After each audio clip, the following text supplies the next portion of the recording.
Buen día. Tengo el gusto de presentar a la doctora María del Rocío Campuzano Hernández, quien se unió oficialmente al equipo de la representación regional de la Organización Mundial de Sanidad Animal para las Américas el 10 de mayo del 2021, asumiendo el cargo de oficial regional del proyecto GFTADS, enfocando su trabajo en peste porcina africana y otras enfermedades prioritarias para la región, como son fiebre aftosa, peste porcina clásica y gusano barrenador. La doctora Campuzano es médica veterinaria zootecnista, egresada de la Facultad de Medicina Veterinaria y Zootecnia de la Universidad Nacional Autónoma de México. Antes de su llegada a la OMSA, la doctora se desempeñó en diversas tareas en el Servicio Nacional de Sanidad, Inocuidad y Calidad Agroalimentaria de México, SENASICA, como jefa de departamento y subdirectora en la Comisión México-Estados Unidos para la Prevención de la Fiebre Aftosa y otras enfermedades exóticas de los animales, CPA. Fue además jefa y subdirectora del Departamento de Importaciones. A su vez, participó en el Programa Operativo de Diagnóstico en la CPA y en el Programa Operativo de Funciones Sustantivas en la Dirección de Proyectos y Desarrollo Institucional, en el marco del Convenio de Colaboración con el Instituto Interamericano de Cooperación para la Agricultura, el ICA. La doctora Campuzano participó también en la coordinación de actividades oficiales del SENASICA en diferentes eventos ecuestres internacionales. En 2006 fue contratada por la Organización de las Naciones Unidas para la Alimentación y la Agricultura, la FAO, como coordinadora regional para Centroamérica del proyecto Asistencia de Emergencia para la Detección Temprana de la Influenza aviar. Bienvenida, doctora Campuzano. Le agradecemos su participación en estas conferencias. ¿Qué tal? Buenos días. Primero que nada, muchísimas gracias a nombre de la Organización Mundial de Sanidad Animal y especialmente del Programa Global para el Control de las Enfermedades Transfronterizas de los Animales por la invitación. Mi nombre es María del Rocío Campuzano Hernández. Yo soy la oficial regional del proyecto GFTADS para las Américas. Que bueno, ¿qué quiere decir GFTADS? ¿Qué es el GFTADS? Es una iniciativa conjunta entre la Organización de las Naciones Unidas para la Agricultura y la Alimentación, la FAO, y la Organización Mundial de Sanidad Animal, antes conocida como OIE, que era la Oficina Internacional de Epizootias en sus inicios.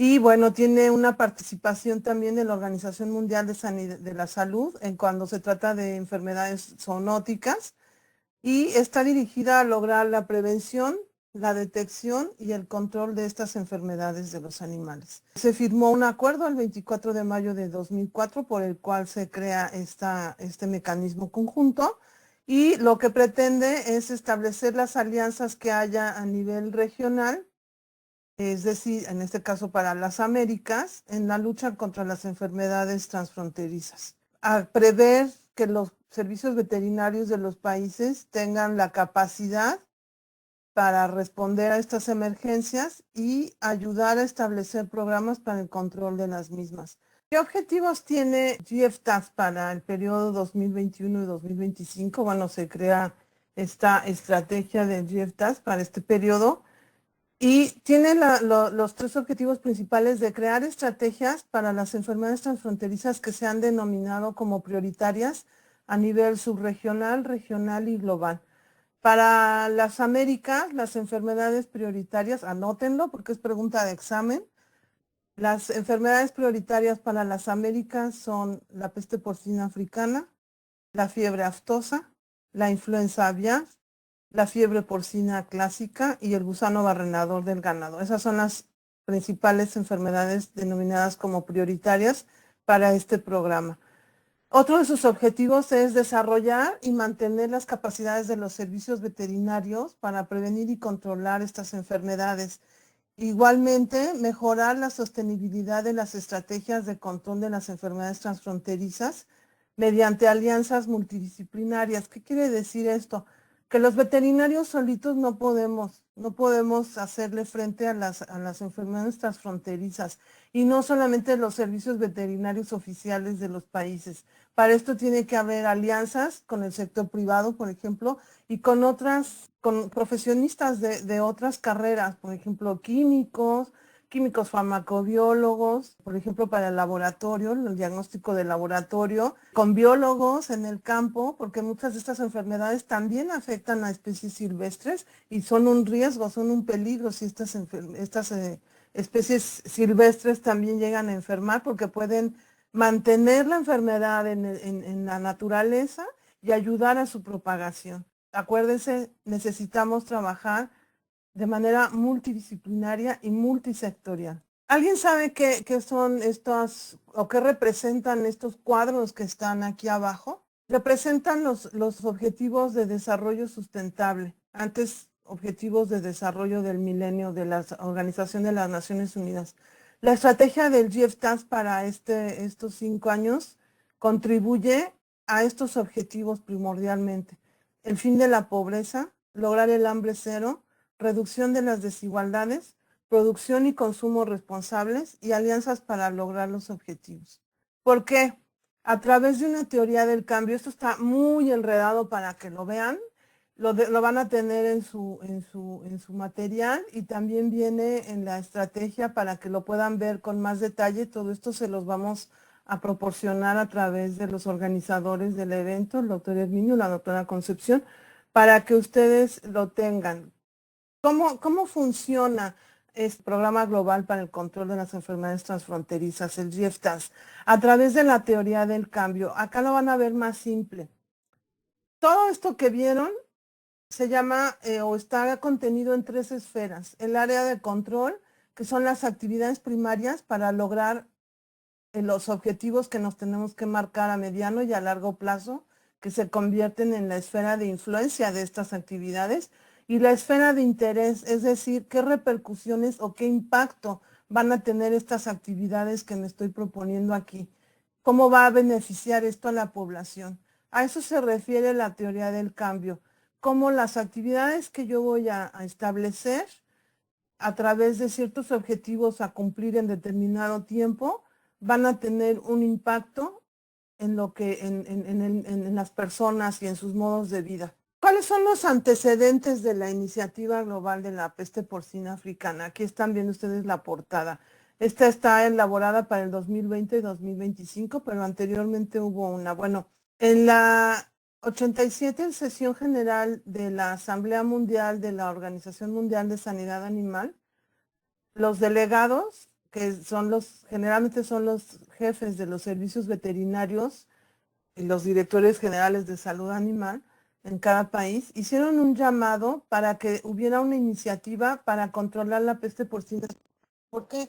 Porque esta enfermedad a partir del 2007 empezó a movilizarse hacia el norte, salió de África y empezó a movilizarse hacia la parte oriental de Europa, instalándose primero en Georgia y después se empezó a distribuir a otros países. La enfermedad es muy compleja y la respuesta para atender esta enfermedad requiere, como ya les mencioné, un enfoque multisectorial y la cooperación entre diferentes instituciones. Entonces se consideró que este programa, el GFTAS, era la plataforma más adecuada para hacerle frente.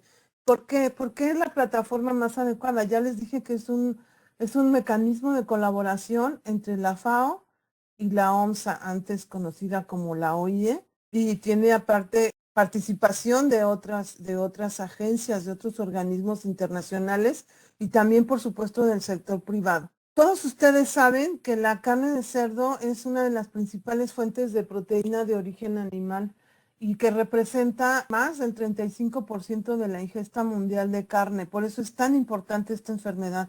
Imagínense lo que pasaría si tenemos un problema en nuestros cerdos que puede verse afectado a nivel mundial, que la gente deje de consumir carne de cerdo cuando constituye un poco más de la tercera parte del consumo a nivel mundial.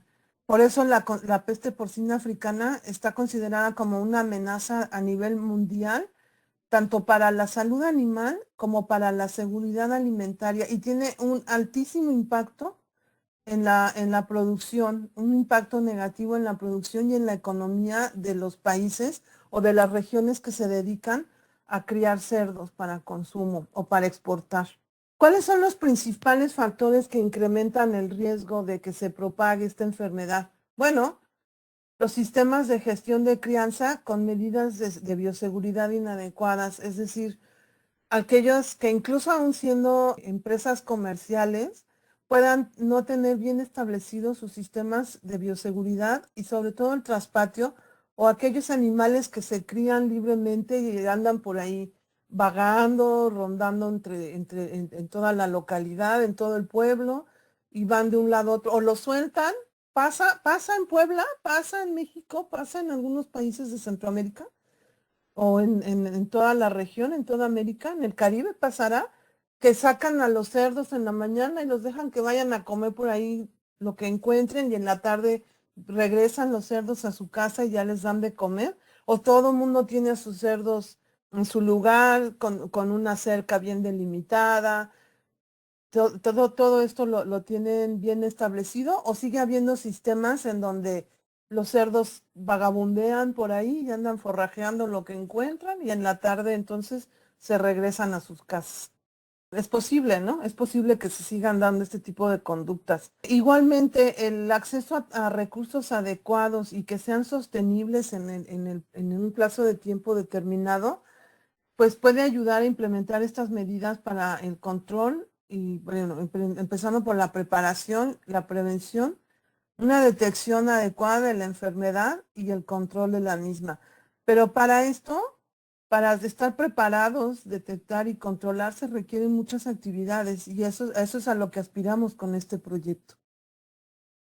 Esta es la situación actual hasta el 2 de septiembre de la enfermedad en el mundo. Está obtenida del reporte más reciente elaborado por la OMSA y ustedes lo pueden encontrar en este sitio web. Aquí les dejo el dato. Y bueno, aquí pueden ustedes ver que la mayoría de los países de América se encuentran sin la enfermedad. Pero ¿qué pasó? Ahorita vamos a ver qué pasó. Ya hay 2 países en donde la tenemos. Bueno, ¿cuál es el propósito de esta estrategia? El propósito está dividido en 3 objetivos. Como ya les dije, es mejorar la capacidad de los países para prevenir, responder y erradicar la enfermedad, establecer un marco efectivo de cooperación y coordinación para no estar duplicando esfuerzos y para que los recursos que hay, que puede ser pues muchos o pocos dependiendo del país o de la región, pues se apliquen de una mejor manera y no se estén traslapando actividades. Y la otra es asegurar la continuidad comercial, porque también se van a dar cuenta en unas gráficas que vamos a ver más adelante que muchos de los principales productores de cerdo pues también exportan o también importan. ¿Por qué? Porque hay un derecho que tienen todos los países a poder ofrecer sus productos o importar productos de otros lados para satisfacer sus demandas. ¿Cuáles van a ser los criterios para determinar que se ha logrado este control de la enfermedad? Pues básicamente que no haya nuevos países afectados por la enfermedad, que vaya disminuyendo poco a poco el número de países afectados, que obviamente también vayan disminuyendo el número de casos y que haya una reducción de las pérdidas generadas por esta enfermedad, es decir, que cada vez sean menos casos con menos impacto. Acuérdense que es una enfermedad para la que todavía no hay vacuna, pero además las vacunas pues tampoco son la panacea o el alivio general para todo. Las vacunas son solo una herramienta que nos pueden ayudar a disminuir enfermedades o el impacto que provocan las enfermedades, pero no es la panacea o es la llave mágica para todo. ¿Qué antecedentes hay del GFTAS, de este programa conjunto aquí en el continente americano? Bueno, tuvo una primera reunión del Comité Directivo Regional en 2005 y en el 2015 la peste porcina africana fue incluida en las enfermedades prioritarias. ¿Por qué? Porque fue viendo su evolución en el mundo y se determinó que el continente americano podía estar en riesgo para que introdujera la enfermedad a sus territorios. A raíz de estas reuniones del Comité Directivo Regional del GFTAF, que es un grupo de personas, representantes de ciertos países y organizaciones, que son los que determinan cuáles son las estrategias que se van a llevar a cabo junto con la FAO y las otras organizaciones que nos apoyan a nivel regional. Entonces decidieron crear el Grupo Permanente de Expertos en Peste Porcina Africana el 19 de septiembre del 2019 y hasta la fecha ha habido 5 reuniones de este grupo permanente. Las 2 primeras fueron en 2019 y en 2020. El proyecto básicamente empieza en el 2021 a partir de mayo que yo me incorporo. O sea, el proyecto ya estaba, pero no había un oficial regional que se hiciera cargo directamente de las actividades. Esto recaía básicamente en la doctora Katia y en el equipo que tenemos en la oficina regional en Argentina. No había un oficial regional hasta mi incorporación el año pasado. Y bueno, a los 2 meses de haberme incorporado, el 29 de julio del año pasado, se notifica un brote en República Dominicana. Para esto se hace una reunión de emergencia del grupo permanente y se crea un comité regional para el manejo de la emergencia. El 30 de julio se reúne el comité directivo del GFTAF con todos los países miembros, con todos los representantes de los servicios veterinarios oficiales para determinar qué acciones se iban a implementar. Y el 4 y 5 de agosto, una semana después de que se notifica el primer caso, se tiene una reunión con los ministros de Agricultura de Haití y de República Dominicana, pues para determinar qué es lo que va a pasar. ¿Por qué de Haití si el caso era en República Dominicana? Pues porque son vecinos, comparten la misma isla y porque comparten muchas formas de crianza, comparten frontera, comparten comercio, la gente va y viene de un lado a otro con cierta regularidad y facilidad. Entonces, por eso se reunió también con el ministro de Agricultura de Haití. Bueno, estas son algunas de las actividades que se han realizado a partir de entonces. En estas fechas hubo misiones de campo a República Dominicana y Haití conformadas por expertos de la FAO, de la OMSA y del Instituto Interamericano de Cooperación para la Agricultura, entre otros. También con apoyo de uno de los grandes expertos en la enfermedad, el doctor José Manuel Sánchez Vizcaíno, que estuvo apoyándoles remotamente.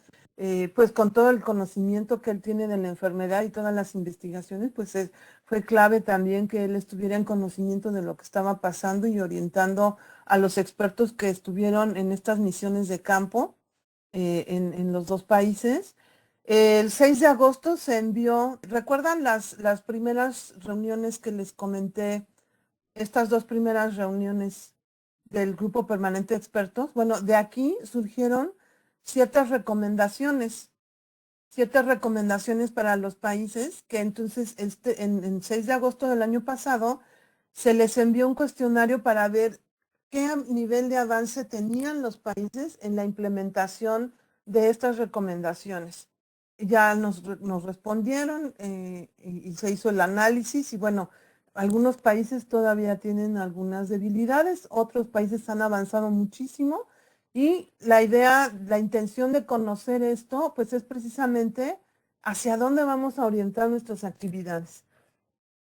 El 11 de agosto se crea, el comité directivo y el grupo permanente de expertos deciden que se cree un grupo conformado por las diferentes organizaciones regionales, la FAO, nosotros mismos, la OMSA, el Instituto Interamericano de Cooperación para la Agricultura, el OIRSA, que es el Organismo Internacional Regional de Sanidad Agropecuaria y que tiene ámbito de acción en República Dominicana y todo Centroamérica más México, algunas agencias del Caribe, como la Caribe, la CAFSA y la Comunidad Andina de Naciones, también el Comité Veterinario Permanente, además con el apoyo de los gobiernos de Estados Unidos y de Canadá, tenemos este grupo que se encarga de la capacitación online y lo hacemos utilizando algo que, como yo les dije, la idea es evitar duplicidad de funciones y de recursos o de malgastar recursos, ¿no? Entonces, el IICA ya tiene una plataforma de capacitación y es a través de esa plataforma, como estamos haciendo nuestros webinars, que están todos disponibles, son gratuitos. Ustedes los pueden encontrar en la página del IICA y si no, yo se los comparto a través de los organizadores de este evento para que tengan ustedes acceso a todos los webinars y vean la calidad de ponentes que hemos conseguido y la calidad de exposiciones que hay para que aprendan más de la enfermedad y de cómo prevenirla, cómo detectarla, porque a nivel clínico es indistinguible de otras enfermedades rojas del cerdo, como puede ser la fiebre porcina clásica o como puede ser también las ericipelas, las infecciones por erisipela. Entonces, a nivel de clínica es imposible distinguirla. Las lesiones macro y microscópicas son muy parecidas. Obviamente la epidemiología es diferente, pero por eso es muy importante que todos ustedes estén bien capacitados y bien enterados, porque cuando salgan de la facultad y vayan al campo, puedan ustedes reconocer cualquiera de estas enfermedades que son diferenciales. Bueno, también se hizo un cuestionario sobre las capacidades y necesidades del laboratorio. Y ustedes podrán decir, bueno, ¿y para qué tanto cuestionario? Pues gracias a este cuestionario pudimos desarrollar, estamos desarrollando ahorita el programa para un taller de capacitación en diagnóstico para aquellos países que todavía necesitan reforzar este tema. Y también actualmente se están haciendo ya unas pruebas interlaboratorio para medir la capacidad de los técnicos que trabajan en los laboratorios de los diferentes países que están participando para diagnosticar tanto la PPA como la fiebre porcina clásica. Entonces, pues para eso son estos cuestionarios, esa es la intención. Bueno, en septiembre se tuvo esta Junta Interamericana de los Ministros de Agricultura que resolvieron darle el reconocimiento al GFDANS como la mejor plataforma para hacerle frente a la amenaza para evitar su diseminación a otros países. El 8 de septiembre les enviamos un cuestionario para conocer la capacidad de hacer análisis de riesgo y en base a eso seleccionamos algunos países que fueron capacitados por el USDA en análisis de riesgo. Ahorita van a ver cuándo pasó eso. Bueno, en septiembre, el 19 de septiembre, se notifica el brote en Haití. A partir de eso, en la cuarta reunión del Grupo Permanente de Expertos, se adopta la Estrategia Regional para la Contención y Prevención de la Diseminación de la Peste Porcina Africana en las Américas, que también está disponible online, es gratuita, y deben de conocerla para que vean cómo los países van a orientar sus actividades, cuáles son los principales puntos de acción que deben seguir los países para prevenir, lograr identificar oportunamente y en su caso controlar y erradicar cualquier caso sospechoso de la enfermedad. Otro de los beneficios de estos cuestionarios previos fue que se dio una capacitación con la Agencia Internacional del Transporte Aéreo, la IATA. Se dieron 2 capacitaciones, del 1 al 3 y del 20 al 22 de diciembre, en el envío de sustancias infecciosas. Y a las personas que lograron las mejores calificaciones se les entregó certificado, porque no es que cualquiera pueda mandar muestras a analizar a uno de los laboratorios de referencia. Deben ser los servicios veterinarios oficiales y solamente el personal que ya cuenta con este certificado de la IATA, porque quiere decir que ya sabe cómo preparar las muestras, cómo empaquetarlas, cómo preservarlas, cómo etiquetarlas y cómo hacer todos los procedimientos para que logren llegar hasta su destino. Y esto es para aquellos países que aún no tienen desarrollado el diagnóstico en sus laboratorios y lo deben enviar a los laboratorios de referencia a nivel mundial. Aquí en el continente ya tenemos 2 laboratorios de referencia, que es Canadá y Estados Unidos. Acabamos de tener una reunión en donde ellos ya les informaron a todos los miembros de los servicios veterinarios de la región la forma en que deben enviar, cuáles son los protocolos en que deben enviar las muestras, pero todo esto está disponible también en sus respectivas páginas. Y en diciembre también tuvimos una reunión del comité directivo. Bueno, me voy a ir un poco más rápido, porque la verdad lo más interesante son las preguntas. Aquí pueden ver ustedes las actividades que hemos realizado este año. De algunas ya les hablé, las pruebas interlaboratorio, el curso de análisis de riesgo. En marzo se publicó ya en español una guía sobre las pruebas diagnósticas que se puede aplicar en campo para la PPA. En abril tuvimos nuestra primera reunión de trabajo sobre el rol que puede estar jugando la fauna silvestre en la diseminación de la peste porcina africana. Porque quizá hace 40 años que fue el primer brote en el continente americano y que estuvieron afectados también Cuba y Brasil en aquel entonces, además de República Dominicana y Haití, pues quizá falta hacer todavía estudios, falta saber qué papel pueden jugar estas poblaciones de cerdos salvajes en la preservación de la enfermedad. Sabemos que el pecarí no juega un papel importante, el pecarí ni siquiera es un cerdo, es otra especie, ¿sí? Pero ¿qué tal algunos de estos cerdos que se vuelven ferales, ¿no? Los cerdos de monte, los cerdos alzados, que también le llaman en México. Entonces, ¿podrían ser un factor de riesgo o no podrían ser un factor de riesgo? Acabamos de tener nuestra quinta reunión del Grupo Permanente de Expertos y, bueno, ahí se decidió recomendar que se junten este Grupo Permanente de Expertos en peste porcina africana con otro que ya existía y que no había sesionado, que era el de fiebre porcina clásica. ¿Por qué? Porque las enfermedades son muy parecidas y porque no tiene caso, como les dije, estar duplicando esfuerzos y actividades cuando desde un mismo grupo se pueden atender dos enfermedades que además son muy parecidas.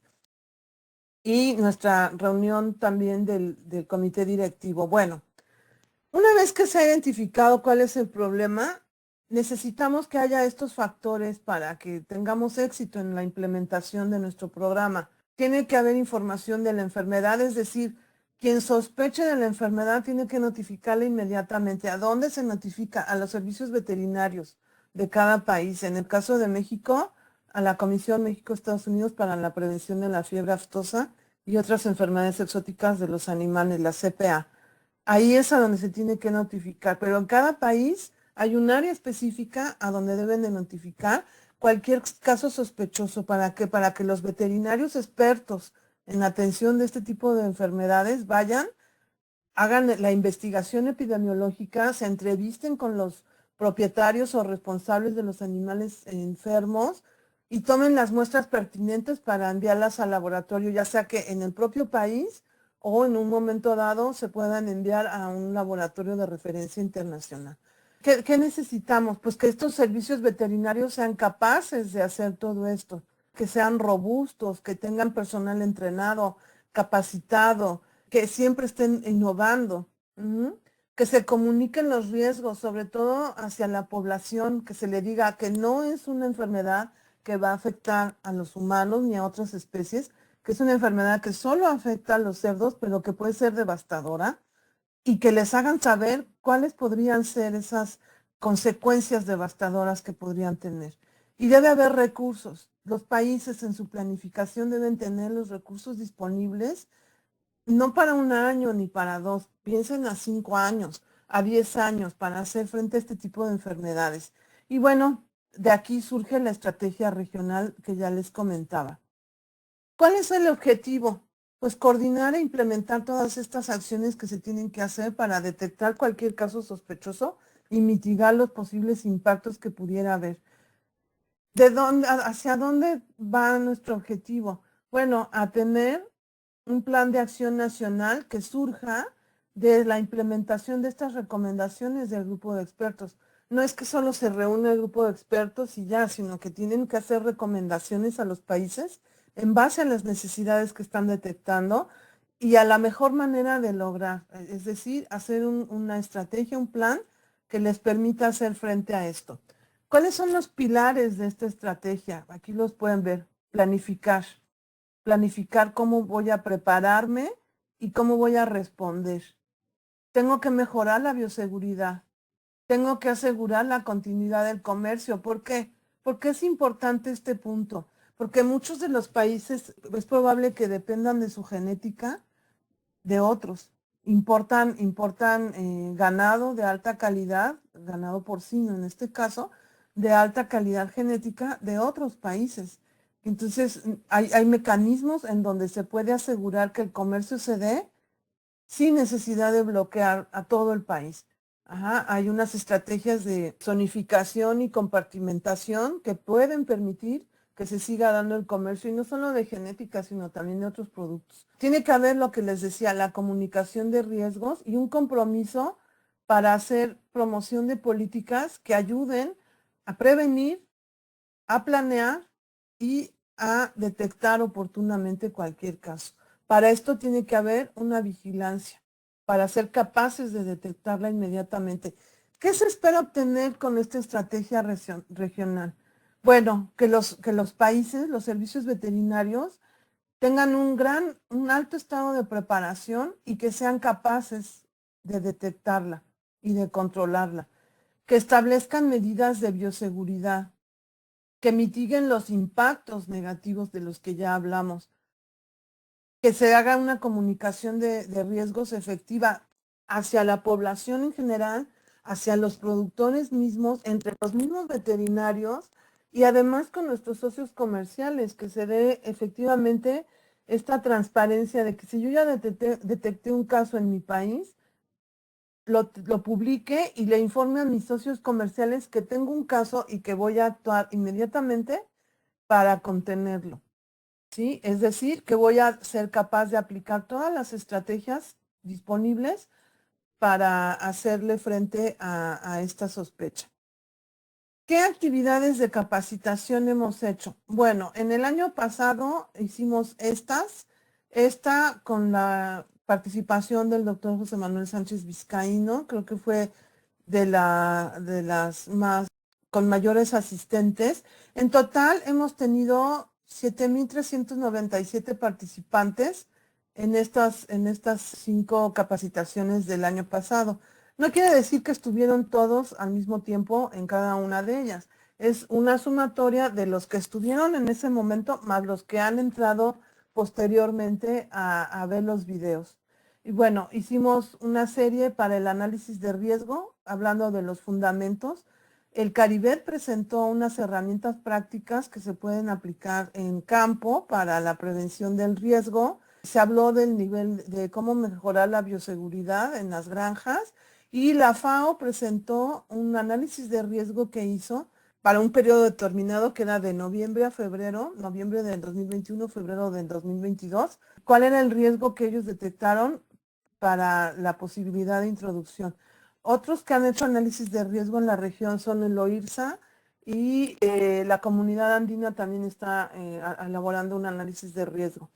En este año hemos tenido 1,429 participantes en vivo en todas nuestras capacitaciones, más 7,800 visualizaciones. Agradezco al IICA por la información que nos han proporcionado en esta numeralia, y sobre todo porque ellos son los que coordinan estas capacitaciones. Y bueno, aquí pueden ver ustedes cuáles han sido los temas. ¿Qué acciones de emergencia tengo que implementar durante una confirmación? Hablamos un poco de políticas de compensación y de la legislación. Se hicieron ciertas recomendaciones para los países para que tengan legislación en PPA, porque debe haber normas, debe haber un fundamento jurídico que permita que los servicios veterinarios actúen en un caso de sospecha.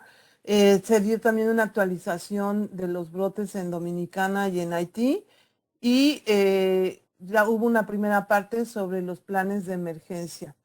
En las siguientes actividades que tenemos planeadas, vamos a tener un taller sobre estándares del comercio y la PPA. Ese está programado para octubre de este año. Queremos hacer una segunda reunión sobre el rol de la fauna silvestre para el siguiente año, en el 2023. Seguramente también para el 2023, la capacitación en diagnóstico de laboratorio. Y queremos hacer un taller sobre participación público-privada. Estamos viendo si lo podemos hacer en el 2023 o para el 2024. y una reunión para que los países expongan los programas de educación sociosanitaria que ellos tienen para los productores. ¿Por qué? Porque es bien relevante cómo se acerca el servicio veterinario a decirle a los productores que presten atención a determinados signos y que puedan identificar rápidamente un caso sospechoso y, por supuesto, lo más relevante, notificar inmediatamente a las autoridades veterinarias que hay un caso sospechoso. También tenemos pensado un taller sobre el reforzamiento de las medidas de control en los puntos de ingreso a través de las unidades caninas, los binomios caninos que, como ustedes saben, nos ayudan en los puertos, aeropuertos y en algunas fronteras a detectar si los pasajeros y los viajantes traen productos prohibidos, es decir, en este caso, pues jamones, cualquier producto cárnico que pudiera ser un riesgo de transmisión de la enfermedad, porque ustedes saben que el virus de la peste porcina africana persiste durante mucho tiempo en muchos materiales y en unos embutidos o en productos cárnicos que no han sido bien tratados, puede persistir muchísimo tiempo y puede seguir siendo infeccioso. Los próximos cursos online, para que estén muy atentos, van a ser una serie sobre comunicación de riesgos, sobre el sistema de comando de incidente y vamos a continuar con los planes de emergencia. Aquí vamos a tener la participación, por ejemplo, de Australia, que nos va a hablar de cómo es su sistema. Y posteriormente vamos a hablar también de los procedimientos operativos para la atención de emergencias por peste porcina africana. Bueno, con todas estas actividades, ¿qué se está buscando? Que la iniciativa global ya aterrizó en una estrategia regional y que ahora esta estrategia regional aterrice en que los países desarrollen sus planes de acción. Algunos ya los tienen, algunos van muy avanzados, pero todavía tenemos que poner atención en algunos que apenas los están desarrollando. Entonces, por eso son todas estas actividades. Y no nada más es a nivel nacional, también la industria debe tener sus propios planes, porque al final de cuentas, ¿de quién son los cerdos? Pues de sus propietarios. Los principales afectados van a ser, por una parte, los cerdos que se van a enfermar y por otra parte, pues los propietarios de esos animales que se van a enfermar y que muy probablemente van a morir también a causa de la enfermedad. Entonces, es importante que la iniciativa privada también esté participando siempre. Nosotros los hemos incluido, asimismo hemos incluido a potenciales donantes para que los países se acerquen a ellos, expongan sus necesidades, expongan un plan, unas estrategias que quieran implementar y que vean de qué forma se les puede apoyar. Y ahora sí, pasamos a la parte de preguntas. No es todavía la parte final. Me gustaría saber si ustedes tienen preguntas y cuál sería el mecanismo, doctora Concepción, doctor Herminio. Hola, buenas. Tenía la pregunta de cómo llegó esta enfermedad a la isla en Haití, República Dominicana. Sí, correcto. Bueno, hay la República Dominicana. Bueno, hay una sospecha de que fue a través precisamente de la introducción de algunas mercancías de riesgo. Probablemente algunos de estos productos a través de turistas, etcétera. Esa es una de las teorías que existe. La verdad es que a veces, y les voy a ser franca, a veces ya no importa tanto cómo entró, lo que importa es contenerla y evitar que se disemine a otros lados. Una de las teorías que existe es esa, y bueno, pueden ver también que en el análisis de riesgo que hizo el OIRSA, era una de las teorías y de los países que se mencionaba ahí, que era muy altamente probable que ahí se dieran de entrar al continente, que ahí se dieran los primeros casos. Y bueno, efectivamente así fue. Quiere decir que el análisis de riesgo tomó en consideración muchas cosas y fue atinado en este sentido. ¿Alguna otra pregunta, por favor? Gracias. Bueno, quisiera saber, en el caso de México, ¿cuáles son los principales factores de riesgo de que ingresara la enfermedad? Bueno, yo no he hecho un estudio para el caso de México, pero bueno, los principales factores de riesgo para el continente en general, para que se disemine a los otros países, es precisamente a través de las migraciones o de los turistas. Esa es una de las posibilidades. Ustedes saben que ahorita en Haití en Haití ha habido algunas situaciones que ha hecho que la gente migre Y bueno, uno de los primeros lugares a donde migran es a Panamá y a Colombia. Y bueno, son los principales países que están en riesgo de acuerdo a lo que detectó tanto la FAO como el análisis de riesgo que hizo la IRSA. Y que bueno, de los principales mecanismos o factores de riesgo podrían ser a través del ingreso de estas mercancías. Por eso es tan importante reforzar en los puntos de ingreso la inspección y la detección de todos estos materiales. Obviamente, cuando estos migrantes ya pasaron por otros países y van pasando por todo el territorio de Centroamérica, etcétera, pues muy probablemente ya para cuando llegaron a México ya no traen esas mercancías, pero los pasajeros que vienen en vuelos o en cruceros pueden ser también uno de los factores de riesgo para que ingresen. Obviamente, si hubiera un brote en los países vecinos, y hay animales de estos que les dije que andan de un lado a otro, que se van al monte y ellos no conocen fronteras, ¿no? Es curioso ver, por ejemplo, en el norte de México cómo algunas vacas, algunos caballos andan de un lado a otro, porque pues ellos no conocen fronteras y pasa lo mismo con la fauna silvestre, ¿no?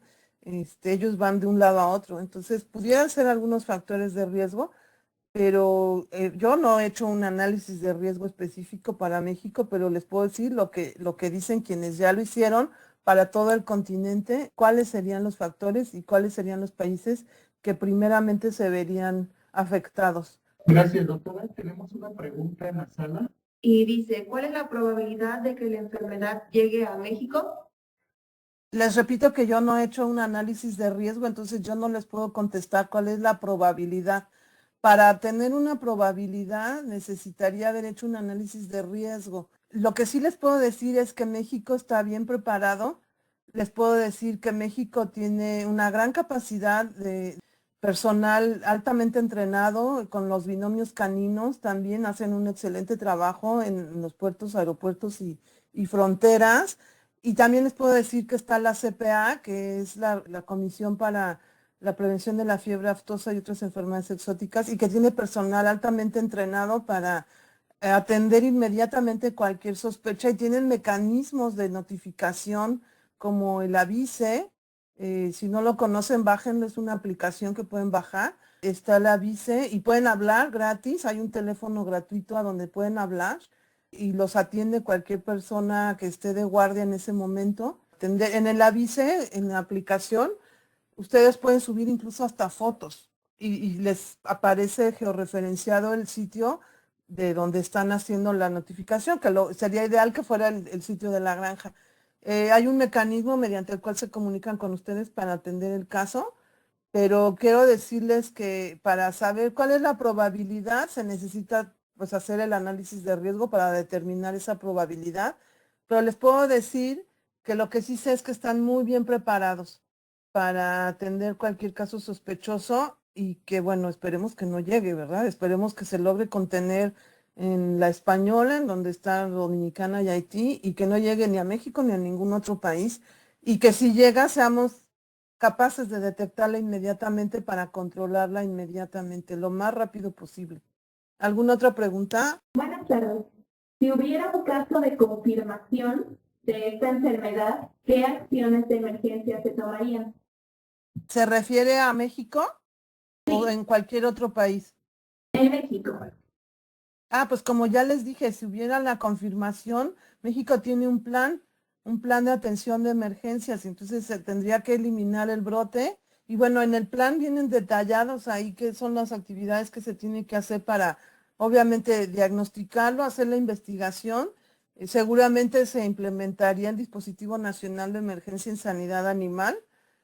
Se tendrían que establecer determinadas medidas como la cuarentena, las restricciones a la movilización y obviamente la erradicación del brote a través de la despoblación, pero todo esto viene perfectamente detallado en los planes de emergencia que tiene México y que, bueno, muchos otros países de la región también tienen, pero en general eso es lo que se tiene que hacer ante una confirmación de un caso. Obviamente se tiene que avisar, como les mencioné yo en mi presentación, se tiene que avisar a los socios comerciales y a los países vecinos, si es que el caso es muy cercano a la frontera, pues para que también tomen sus medidas, sus medidas precautorias, ¿no? O inmediatamente los países deberían de dejar de exportar productos de riesgo de esa zona o avisar, si ya salió algún embarque, avisar al país de destino para que en el país de destino sepan que eso lo tienen que destruir o devolverlo, y de todos modos se tendría que destruir si es un embarque de posibilidad de riesgo. Básicamente esas son las medidas genéricas que se toman, doctora. No solo en México, es lo que se recomienda por parte de la FAO y de otros organismos especializados en sanidad animal para atender este tipo de casos. Doctora, tenemos algunas preguntas en la sala. Si, Sí, si está de acuerdo, solo demos dos más, porque hay bastantes, para que sí, demos claro. al siguiente ponente. Y la pregunta es de Clara Lisset Arana Pérez. ¿Qué se hace si el plan de control de la enfermedad falla en algún punto? Miren, una parte bien importante de hacer los planes no es nada más escribir el plan y tenerlo ahí guardado, como decimos en México, ahí arrumbado, ¿no? No. Lo más importante de los planes es someterlos a pruebas, como a través de simulacros. Si se detecta que algo falló en el plan, hay que corregirlo inmediatamente, hay que identificar qué falló y corregirlo. Entonces se edita o se actualiza ese plan. Los planes no son letra muerta, no son cosas que se quedan ahí en un escritorio o en un librero. Los planes tienen que estar vivos. Y si se detectó que hay una nueva prueba, una nueva técnica diagnóstica, hay que incluirla en el plan. Y el plan, como les dije, no es solo para quien va a atender el brote. Ahí tiene que haber un plan para el laboratorio. Cuando hay un brote se debe de estimar la magnitud, la extensión del probable brote, y entonces en la CPA, por ejemplo, en México o en los organismos de los organismos veterinarios, pues los laboratorios deben saber que van a llegar muestras y que seguramente de la investigación que se está haciendo en campo va a haber muchas muestras y tienen que hacer un plan para cómo van a trabajar. Entonces, ¿qué pasa si algo falla en el plan? Pues hay que corregirlo, hay que enmendarlo. Yo por ahí vi una que me pareció importante, la vi así muy rápido, que decía que si los laboratorios privados podrían hacer este tipo de diagnóstico. En México y en algunos otros países también ya se erradicó la peste porcina clásica o fiebre porcina clásica. Entonces los laboratorios privados ya no tienen autorizado hacer el diagnóstico. Si algún laboratorio privado tiene problemas para identificar algún agente causal y la historia clínica y lo que están viendo, las lesiones macroscópicas y se hicieron microscópicas también, estudios microscópicos, denotan que puede ser un caso altamente sospechoso de la enfermedad, lo que tienen que hacer es notificar inmediatamente a las autoridades veterinarias para el seguimiento del caso. Eso es lo que tienen que hacer. ¿Por qué no se permite que los laboratorios privados? Porque generalmente se necesita un nivel de bioseguridad elevado para poder contener este tipo de virus. No nada más es lo que ingresa, también hay que evitar que de estas instalaciones puedan ser una fuente de contaminación para el medio ambiente, o sea, que no puedan escapar estos virus que son tan fáciles de diseminar y de que causan tanta enfermedad o tanta mortalidad, que no puedan ser capaces de salir de estos laboratorios. Por eso es una de las razones, y generalmente es una atribución de los servicios veterinarios. Es factible que en algunos países sí se acredite o autorice algún laboratorio particular a hacer este tipo de pruebas, pero bueno, eso ya es una prerrogativa de cada país, de acuerdo a lo que ellos pues tengan estipulado en su normativa, en su marco jurídico. Yo tengo otra pregunta y les voy a volver a compartir la pantalla. ¿De qué país estamos hablando con esto que estoy diciendo aquí? Es el 8º productor a nivel mundial. El 5º exportador, estoy hablando de carne de cerdo, obviamente. Y el 3er importador. ¿De qué país estoy hablando? ¿Alguien en la sala puede responder? ¿México? Sí, así es, México. Muy bien. Pues muchas gracias por su atención. No sé si haya más preguntas, pero les dejo mis datos. La presentación está disponible si la van a compartir los organizadores. está disponible. Nada más siempre citen las fuentes. Es lo único que se les pide.